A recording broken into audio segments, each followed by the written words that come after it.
We're back. Happy Monday. Happy Monday. Hope It's you had a Monday. wonderful weekend. Yes, a beautiful weekend of wonderful weather again. I'm just sure of it. We are back today. We're still looking at Ruby and her worry. And by this point, you should have listened to Miss Jackson read the story, listened to Miss Bush read the story. Found a fun read aloud on YouTube, and then even the page by page look at the story as well. So yes, you might think, we've already listened to this story. You can never listen to a story too many times, because every time you're going to find something new, especially once we're learning all these fabulous new things. Pointing you into the directions of that learning that you need to do. So we've already talked about summarizing and theme. We talked about making connections.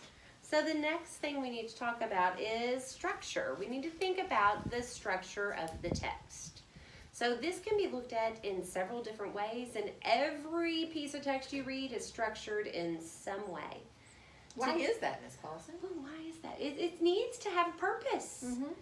So if you first want to realize when an author is sitting down to write something, they need to realize what their purpose is going to be for writing. Is it kind of like our same quote up here? Once we determine what the purpose of the text is going to be, yes, then we can be productive. Then you understand it. Right. Right?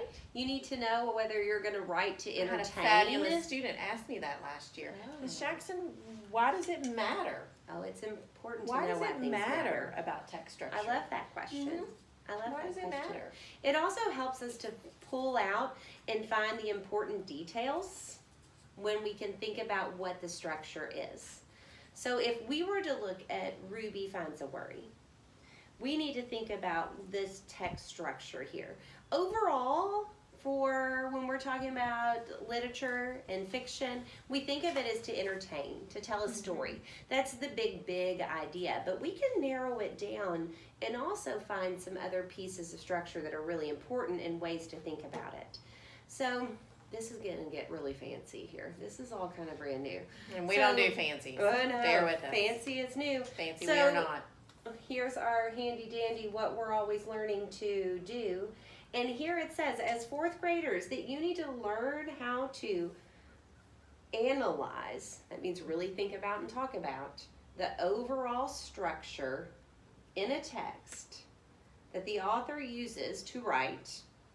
And think about if it's linear, nonlinear, or circular. What in the world do those mean? What in the world? Linear is a straight line. So it has a very clear, beginning and an end. Yes. A beginning, a middle, and an end. It's a straight line that we can follow. That's what we're looking at here with Ruby Has a Worry. It's a linear structure. We know how the story begins with Ruby. She's happy, she's curious, she's investigating in her garden. So this is why this links into summarizing, because here we go. We're thinking about the story again and retelling those parts. And then in the middle is where she's kind of that conflict of the worry and what she's choosing to do about it. She was ignoring, denying, acknowledging. Right. She went through all the steps. She went through all the steps. There's a lot of steps here when we have obstacles, and Ruby went through them all. And then in the end, we know that she found a friend. She felt like herself. Yes. She felt like herself again. She felt like herself. It's a good again. ending. Yes, it's a great ending. So it's just a straight line story. The biggest thing we can focus on in this story that we are using to help us with everything, this helps us think about the book and analyze it in so many different ways. And that is if we think about the problem and the solution. Those two things can make or break a story, because it's all about how the character decides to address the problem on whether or not they're able to meet that solution and get over their obstacle or achieve their goal. So in our story, obviously, our problem, Miss Jackson, is? Ruby has developed a worry. A worry. And it started small, with a teeny tiny unibrow. Don't forget about them. And then the worry is so huge it takes up half the school bus. Half the entire school bus. 3 whole seats in the school. Huge Right. seats. Huge. So that's our problem. And all that, we find out about the problem in the beginning of the story. And it grows and it grows and it grows. And by the middle of the story, it's this really, really huge problem. So in the beginning, we learned who the character was, Ruby. The setting, which tended to be happy for the most part until the Right. worry started. Yes. And then we start to learn about the problem. And then we dig into the middle and figure out, Right. what is she going to do? Is she going to solve it? Is she not going Right. to solve it? What is her solution? That's what I was going to say. I love in a story that you don't go straight from the problem to the solution. If you do, it's not a very good story. No, It's kind of like, turn that book right back. right, yeah, there's nothing else there. We've got to, always, there's some efforts to solve the problem that fail. Before, maybe even several times. Before the character finally chooses the right way to solve the problem. Move forward. And then that is when we have our solution. So in this story here, Ruby first, she tries to just ignore. Did that Hope it work, goes Ms. away. Jackson? The gloom and the doom was creeping over her happiness on her Yeah. pages. You Make know- sure you take special note Right. of what the pages look like. Oh, I'm not even going to open it. Don't You'll do come it. back and we'll find a way to see if you notice Oh, yes, yes. what yes. happens. Just the difference in colors, what colors reflect happy, what colors Mhm. reflect sadness. So much symbolism Right. in the book. It's wonderful. And the author and the Wonderful. illustrator make all these choices on purpose. Yes, Okay, purpose. so that we, the reader, are looking at that. So the ignoring the worry didn't work. So then she paid so much attention to the worry that didn't work either, because then the worry grew and grew. The more she focused on how sad and awful this worry made her feel, the bigger and bigger and bigger that it got. So that wasn't the solution.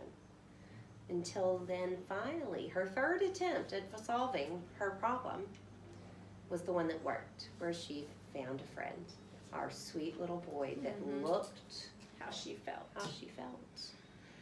It's amazing. And there was something about that Love little boy that looked how she felt, that she knew she needed to go talk to him.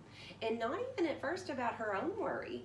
It was more like, I can tell he feels like I feel. I want to see if Empathy. he's okay. Empathy. Let's just throw that one right Oh out my there. goodness, there's another theme. Empathy. We could talk about that when you see others hurting, we should want to How do you help. respond? Right. So, and it was in that moment then, that after having those conversations, that her problem was solved because she shared her worry with others and was able to talk about it.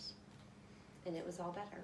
And when we're talking about beginning, middle, and end and the structure, I want you guys to start thinking about, as the extremely smart and talented fourth graders that you are, start reading and looking for those transition phrases. Ooh. Like, I can recall from this one, for me, the transition phrase was when it said, she discovered a worry. That was the change. That was the change. And in all the books that we read, start looking for the transition phrase. That's a good idea. I like that. I like that. I like it a lot too. And I think fourth graders are ready. You are ready. They are.